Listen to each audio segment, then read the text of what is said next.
Twitter descends into complete chaos. Reddit threads replicate endlessly. The Cleveland Browns didn't just lose on Sunday night to the Pittsburgh Steelers. They self-destructed. They disgraced generations of loyal, long-suffering fans. They confirmed every buried fear about systemic dysfunction. And one name stands alone at the core of this meltdown: Dillon Gabriel. Anyone who witnessed that Sunday debacle knows subscribing isn't optional. This wasn't ordinary quarterback struggle. This was full-blown organizational implosion on live television, feeding hungry Browns followers who crave truth beyond polished post-game cliches. This story has everything. The numbers paint the horror.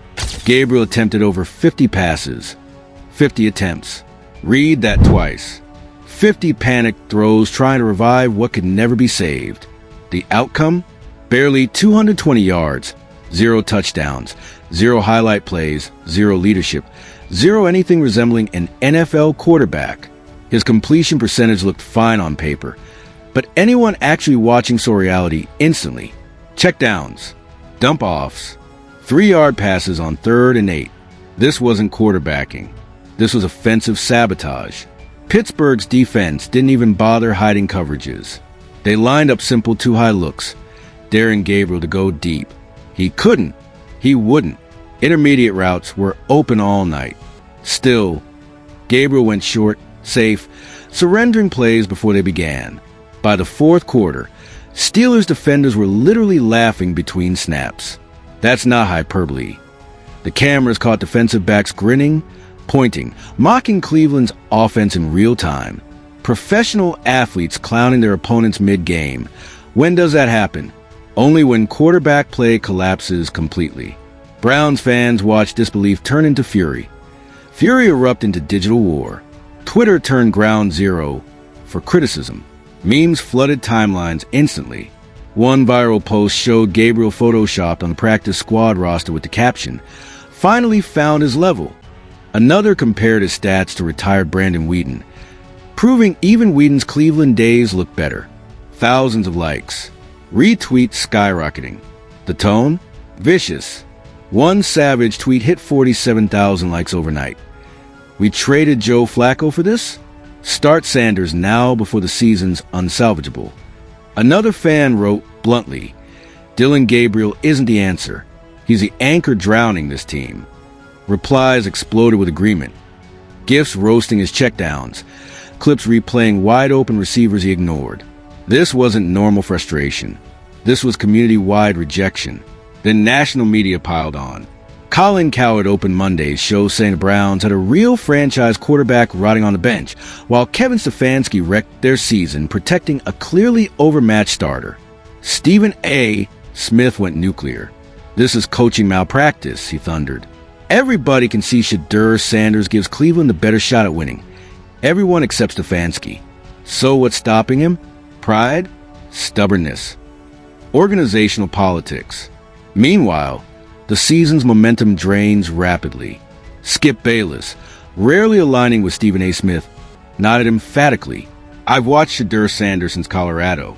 That young man has true NFL-level arm strength, leadership, and competitive edge."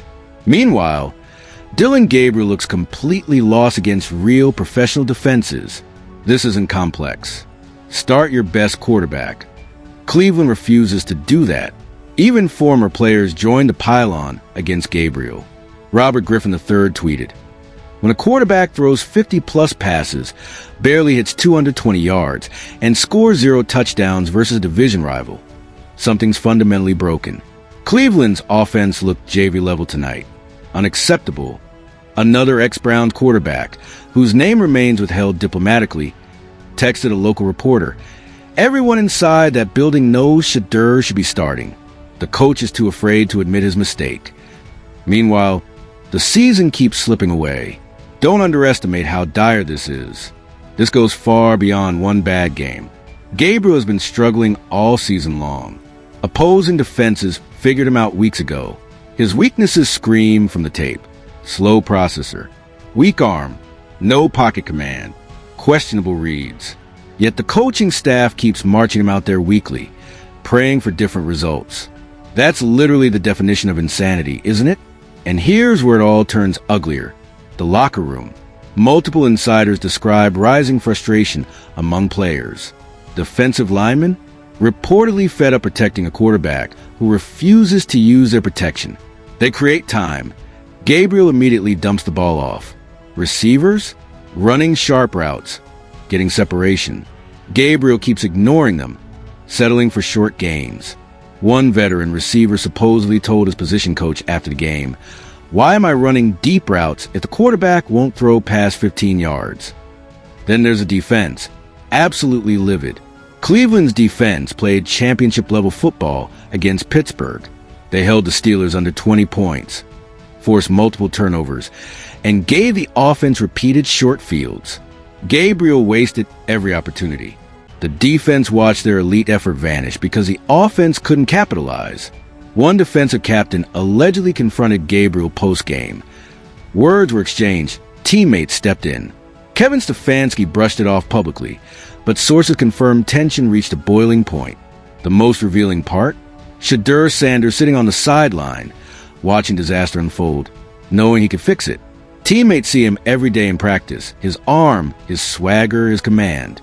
They know he's the best chance Cleveland has to win. Yet the coaching staff refuses to play him, clinging to organizational pride, draft politics. No one understands anymore. Rumors now swirl that players are actively pushing for a quarterback switch. Multiple veterans reportedly approached Stefanski privately, urging him to give SHEDEUR his shot. The offensive coordinator is said to agree, believing Sanders offers the offense a real scoring threat. Even position coaches allegedly admit Gabriel's flaws have become impossible to mask. Still, Stefanski stands firm, publicly defending Gabriel despite overwhelming proof of disaster. Let's confront the obvious. This isn't just about Gabriel's failings. This is Kevin Stefanski's coaching credibility imploding in real time. His stubborn loyalty to a clearly overwhelmed player. His unwillingness to adapt. His blindness to a solution sitting right on the bench. These decisions are torching his reputation across the league. Coaching peers now whisper doubts about his judgment. Front office executives are beginning to wonder whether he's lost the locker room entirely. Stefanski's post-game press conference turned into a meme factory. A reporter asked bluntly, "Have you considered starting SHEDEUR Sanders given the offensive struggles?" Stefanski's reply, "Dillon gives us the best chance to win." Twitter detonated. That quote became the anthem for enraged Browns fans demanding a coaching overhaul. One user added a laugh track to the clip. Another synced it to circus music. The ridicule became endless, ruthless, merciless, viral. The bigger picture? The Browns build a championship-caliber roster in every area except quarterback. Elite defense? Check. Quality receivers and backs? Check. Solid O-line and reliable special teams? All there. Everything except functional quarterback play.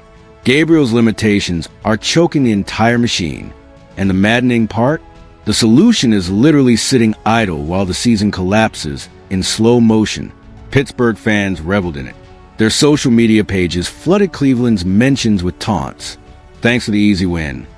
One Steelers supporter wrote, "Please keep starting Gabriel. Sincerely, the AFC North." The rivalry reignited, fueled by Cleveland's self-inflicted disaster that handed the division rival momentum while killing playoff hopes. This wasn't just another loss. It was a season-defining catastrophe, possibly ending Cleveland's playoff chase before Thanksgiving. Overnight, the national conversation flipped. Preseason analysts once called the Browns a dark horse contender. Now they're talking dysfunction, coaching malpractice, and wasted defensive talent. The franchise had become the league's punchline yet again. Another year, another implosion, another wasted roster. Browns fans have lived through decades of heartbreak. Hope always teases them, only to vanish on cue. The SHEDEUR Sanders situation grows more absurd each day. A fifth-round rookie outshining a third-round starter in practice. Teammates want him under center. Fans are begging for change. Media pundits openly question Stefanski's logic, yet the organization refuses to act. Why? Pride? Politics? Nobody can justify it anymore. Here's the cold truth Cleveland must face. Dillon Gabriel has become the embodiment of the sunk cost fallacy. The front office invested a draft pick, handed him a starting job, doubled down publicly, and now can't admit they were wrong. They keep throwing resources at a failing experiment while the better option waits, ready and eager to deliver. That's not development. That's destruction disguised as loyalty. By Monday morning, Twitter turned vicious. Hashtags trended. Hashtag number started. Hashtag Gabriel got to go. The virtual uprising was unmistakable. The Cleveland fan base united in fury. Some mocked up fake trade, offers sending Gabriel to the USFL. Others designed missing Browns offense posters featuring his photo. The creativity was hilarious. The anger undeniable. The message? Loud and clear. Cleveland demands change now. Some fans took it further, launching coordinated digital protests. Thousands swapped profile photos to SHEDEUR Sanders' face. Others organized mass tag campaigns targeting the Browns' official accounts.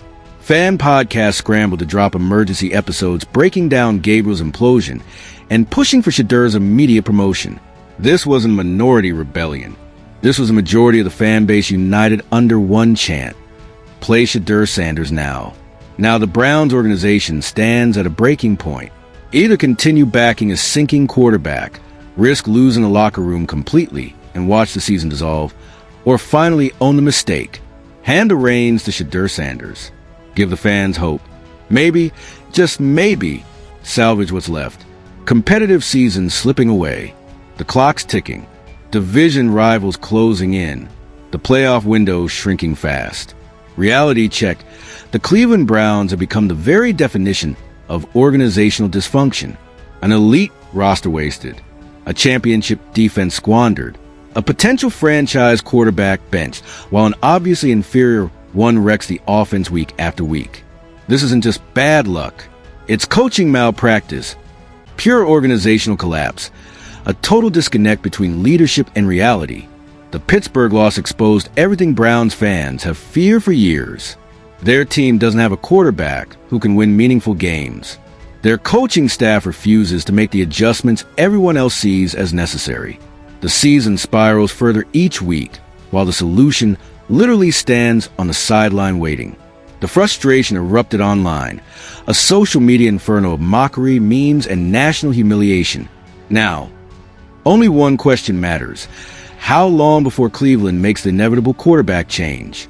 Every passing game shatters Stefanski's credibility further. Every Dillon Gabriel start alienates the fan base even more. Each loss pushes the playoffs further out of reach. Meanwhile, SHEDEUR Sanders waits, patient, prepared, ready for his moment.